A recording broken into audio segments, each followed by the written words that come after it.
So we are looking at, in the middle of chapter 2, we've talked about how isolation can breed this selfishness and physical isolation. Dad and I were talking recently that when you're isolated from a group of individuals or small group or church or whatever, you get selfish. You think more about yourself. Yeah. But also emotional isolation. You can be surrounded by tons of people, but if you're not thinking of others, thinking of Christ first, that can breed selfishness.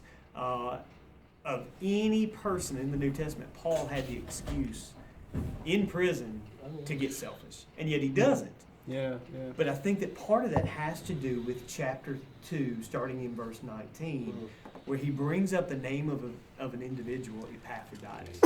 Strictly, this is all you, man. What? So this one, I told Darren, I think, off camera, when we look at sometimes when you're preaching, you get 27 messages out of 3 verses. How in the world does he do that? The more I have kind of just done a deep dive into these passages, I just keep getting things you pull out. But if we've got to condense it, down to 5 minutes or something around that, you have to kind of quickly go through. So like things, big picture things that I would take out in smaller pieces is the discipleship with Timothy. It talks about Timothy being there and serving with him, and even back to Acts 16, I think Timothy was there, if I'm not mistaken. So Timothy has a relationship with the church and the relationship with the discipleship. Then you get into the evangelism side of Epaphroditus. You could take each one of those sections and do one on evangelism, one on discipleship, and then the two. And then you could go into the church, the Philippian church, their ability to send. I mean, they are, like Tanner said earlier, they're missional in the sense that they've got a missionary on the ground in Paul, and they're sending support to him. They're sending workers to him. Mm-hmm. So you could unpack a whole bunch of things out of that. But for me, I condense it down to just for alliteration because it helps with my stuff. I think the passage or the title he gave us was Partnership in the Gospel with Timothy and Epaphroditus. So when I look at, there's 2 partnerships that I would bring out, and one is, and I call them the body of believers and a band of brothers, which is funny because you said that earlier, but I summed it up with 2 types of partnerships for one purpose. And so you've got a body of believers. You're part of a church, of a congregation. And I know Paul was not part of that church, but he founded that church. And in a way, I kind of think of him, looking at him as like a pastor that was there for a long time that has moved on to something else, maybe retired, but you still love him, you still support him, bring back for homecoming kind of thing.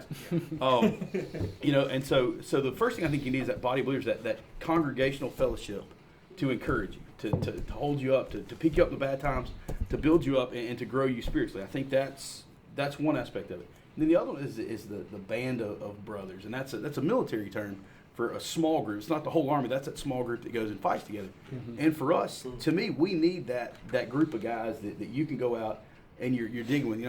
I describe it. They're not the guys that you wave to on Sunday in church and say, "Hey, how you doing?" and pat on the back. They're not those guys.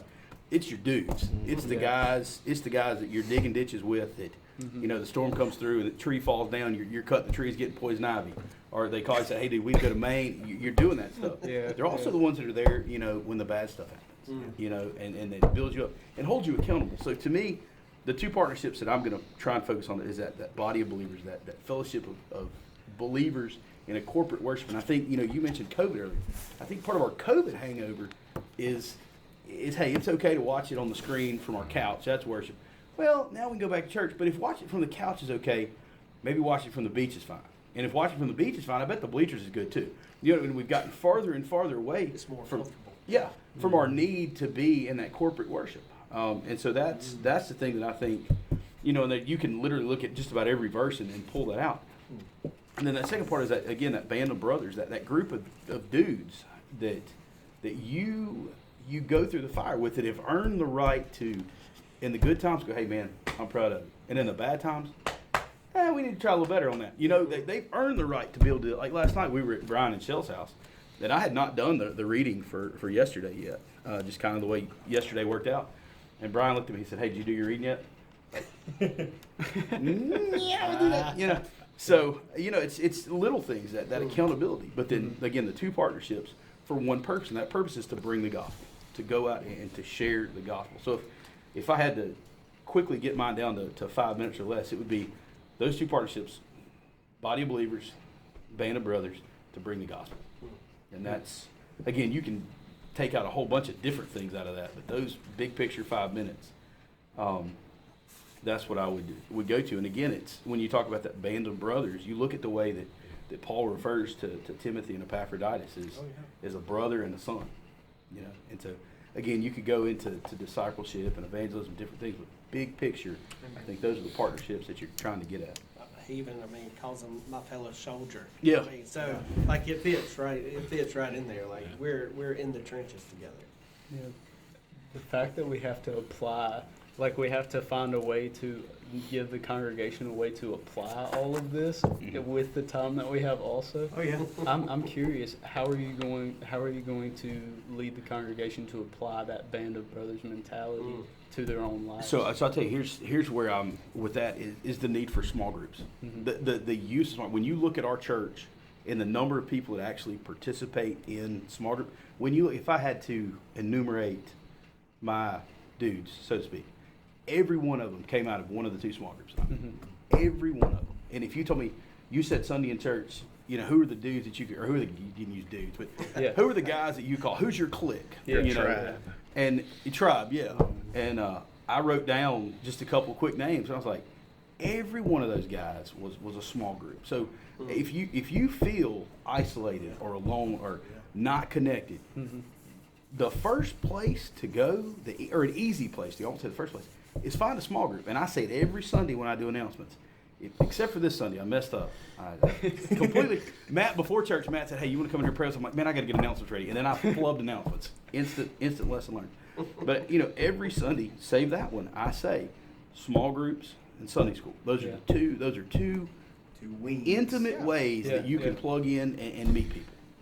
And it's amazing the relationships that can be built that you didn't expect. Yeah. We were talking about this Sunday night because the Granthams came to out to Mike and JD's because they invited everybody, the whole church. But the Granthams came to our Sunday school class. Yeah. And you talk about an eclectic group of people, right? I mean, you've got people that are still in their 30s, and you got people that are have children in their 30s, right? You've got social, economic differences. You've got educational differences. You got people that barely graduated high school. You got people that have master's degrees or engineers. And it's amazing how the fellowship, the community, we were talking about just how quickly, I honestly can say I don't think I would have a real close relationship with the Granthams, probably even the Armors. But because we're in that small group setting, we have a close, we've got a real tight-knit relationship. And it's just been amazing. But people aren't looking for that connection. They're looking to define how their relationships are supposed to be. And that's what, as a church, if we made relationships intentional, where would it stop? Where would the gospel stop at that point? And how united would we be in the mind of Christ? That is beautiful. It's absolutely beautiful. So think about this passage, and think about who your guys are. Okay, who your dudes. Okay. In verse 29, Paul is sending Epaphroditus back to the Philippian church, and he says this. He says, "Receive him then in the Lord with all joy, and hold men like him in high regard." I've got a word written out beside that verse, and here's the word: how. How do you hold somebody in high regard? And I don't just mean to have high esteem mentally, but how can we physically, relationally, think about your guys, and they may be older than you, younger than you, same age, but how can we practically, that's what you were asking, applying this, how do we hold them in high regard? What does it look like for us? Anybody want to kind of just jump with that? I'm thinking Gospels of Jesus Christ, he washes his disciples' feet in humility. And when you wash someone's feet, you're a servant to them. And man, if we were all servants to each other. Like, that's just the first thought I had. Okay. It's being a servant to the people that you see, like Epaphroditus here, that are like-minded in Christ. And we should be a servant to everyone, but especially to those who are our brothers in the faith that we're running this race with. We should especially serve them whenever we get the opportunity to. Yeah. Or accountability. Okay. Because if I love you enough and I want to hold you enough, esteem and honor you, then if I see you do something wrong, I want to say, hold on. Like, that's contrary to the gospel. That's contrary to what Christ is. And by the same token, I've got to respect you enough. I've got to hold you in high enough Listen. regard to hear it. Yeah. Yeah.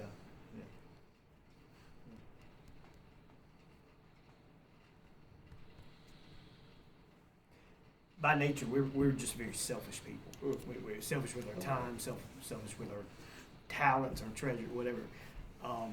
And part of that is, man, my calendar. I want to be guarded over it because I'm constantly everywhere. But I want to be guarded. But there are certain individuals in my life that it doesn't matter what's going on. I mean, within reason, it doesn't matter what's going on. If they need me, my calendar's open. It does not matter. Now, there's a professional sense or a job sense. If somebody calls me and there's a death or whatever, okay, I'm going to shoot there quickly. Mm-hmm. But away from my job, I mean, in a personal sense, there are certain guys, they call me. I'm going to be there. In your life, do you have those guys? And that's very important for us to even take from this passage. Because think about, for a moment, who's not on this list in this passage. Think about, and we're not there 2,000 years ago, we don't know. But in Acts chapter 16, now we know this is a decade after, but in Acts chapter 16, Paul and who go to prison? Silas. Why wasn't it Paul and Barnabas? Mm-hmm. Why wasn't it Paul and John Mark? And you got the division there. Now again, we can't read into the text, anything that's not there. What happens? But just a couple of chapters ahead of chapter 16, Paul and Barnabas split. There, and I've heard all the, God increased the gospel in two different directions and God can do that.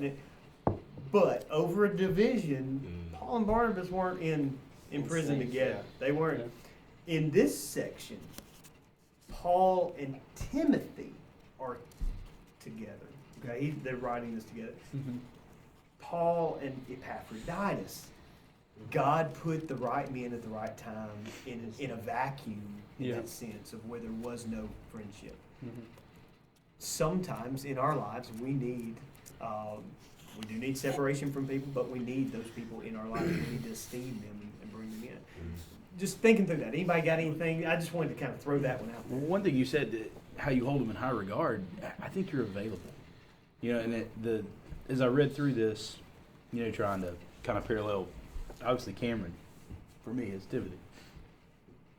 And it talks about serving you as a father, as a child would a father. And that, that's one way you hold somebody in high regard and esteem is you're available. Yeah. If Daryl calls me right now, you turn. I'm gonna check out. Absolutely. You want to be available, and that's one of the ways that I think it's one of the things I try to do for people that I care about. If you call me, I mean, short of something going on, The McMillan and I talk about it all the time. He's like, dude, I have no idea how you're as many places as you are, but you call me, I'm coming. I hope when you said that Sunday, I hope there's a bunch of people that can put Strickler down. Yeah. You may not like me, I may not be a nice guy, but you call me, I'll be there. Yeah. So I'll give you no, go ahead. Well, I was just gonna say, man, I'm blessed to live with mine. And my wife, I mean, is the one that I bounced this off of before I left this morning. Because God created us a friendship that we were friends 8 years before we ever got married, and we didn't know what He was developing in our friendship. And we were called to ministry on the same night, and we didn't know it. And we had no idea that call 6 years later we never dated. Okay, we're just friends. That call would create to a marriage, and would create again accountability. And I mean, she's not the only one, but I mean, you know, I can bring things to her, and I know because she don't care, right? Like, you know, I'm gonna come to somebody, and they're gonna lift me up, and they're gonna be nice, and they're gonna say, you know, no, she ain't gonna pull the punches, right? Suck it up. And I mean, I can just honestly say, to have that in a spouse has been a Awesome. blessing that I just I never anticipated that I You know, would have. Whenever you said tribe and you were talking about all that, and I was sitting here running that through my mind, and my tribe is my family, is my wife and my children, because my two older children have made that crossover from my kids, and I'm their daddy, to we're friends now. Yeah. Atlee's the best friend I've got. My daddy was my best friend, and we went through the same process. My daddy was my daddy. There was he didn't pull no punches. He wasn't there to be my buddy or anything like that. He said, you go find your own friends. I ain't your friend, I'm your daddy. Mm-hmm. But as we worked together and I got married, we made that transition from him being my daddy and to my friend. Mm-hmm. And then to next to my wife, my best friend. Mm-hmm. And my son, I have been blessed to fall right into that same category. Because they're the only ones I can count on when it all comes right down to it. Mm-hmm. And that's our small group. That's what we do on Sunday nights, is we come, we eat, we play games, we read the scriptures, we do something on Sunday nights. And that's who I put my faith in, is my family. And I do have a few men here and there, my brother-in-law, a couple of other guys that I'm really close to. But through the years, the people that I've always been close to have always just kind of, and that group, my core, my tribe is always there, you know, and it's. Personally, and I don't know, like, who this would reach if it were to be spoken in the church and everything. But a lot of young people that I know love the Lord struggle so much to find that core group, because there's not a massive amount of people who are dedicated to Christ in the same ways that some of us are. And you know, God gives us all a different level of faith and everything. And someone might be a new Christian and need you to disciple them, but they're not necessarily your core group, people that you can trust to correct you, to make sure that you're following God's vision for what's happening around you and in your life. And so for me, it's honestly, I have one guy in Hattiesburg that I truly trust to be there for me if I called him and lead me in the right direction. Yeah. Matt, you have been like the guy that I know, like, I can always lean on you. If anything happens that's serious, like, I know you would be there and you would answer that call or whatever it may be. You have been the Paul and I've been Timothy to you. Like, that's how I felt, and I felt very cared for. And but all of the people in my life that are my core group, they've not been my age. They've been like 40s and 50s, not really 30s, Old. but I mean, but yeah. yes, just I'm 30, older. so yeah. Yeah. 40 and 50. Old, yeah. Yeah. Mm-hmm. but Just wait, bud. It's coming for you. but it is it's just funny that everybody that has been there for me in that kind of way have been the people that are much older than me. I mean, the that Bible tells us that. Yeah. That we just, the older are supposed to teach the younger. Yeah, yeah. And it's hard to find someone young to relate with the specific things that God has called me to do in my life. It's hard to find someone that has that same level of like, I'm with you, man. Like, I'm with you in that. And because a lot of people don't know what they're doing at my age, and it was that's a lot of people, and that's not a bad thing. You know, that's not a bad thing, and we should be there for those people. And I've discipled a lot of people that are my age and everything, but it's my core group are the people that are older than me most of the time. You know, I look back on, I have one friend, my wife and one friend Mhm. from college, and that's it, because I was in the same boat. There just weren't a lot of people that, Yeah. that were gonna not do the things I was not gonna do. Yeah. Well, even in relationships, we're so guilty of trading quality for convenience, Mhm. right? You know, somebody posted on Facebook who has the best hamburger in the Pine Belt, you know, and I was checking the list to make sure it wasn't one I missed. But, you know, that somebody posted on there, they said, McDonald's will sell 10 times the hamburgers as anybody else on this list, but nobody's going to say McDonald's has the best hamburger. Correct. McDonald's sells more hamburgers than anybody else on the list because they're convenient. Mhm. And there's so many times that's what we do. You know, we establish relationships out of convenience, and they're not quality. Yeah. Quality relationships are going to improve us. Mhm. You know, I don't go to the dentist because it's comfortable. I go to the dentist because I need it. I have to. Yeah. Right. And there's times where even though I do the things that I need to do, and I go to the people I need to go, it's going to hurt. Mhm. It's not going to be. It's not going to make me happy, but it's going to make me a whole lot more healthy. Yeah. Yeah. And when we jump into these relationships just because they're convenient, they're there, you know, Mhm. and we wonder why we've got, you know, emotional cavities and scars, and because it's filler, it's not quality. Exactly, exactly.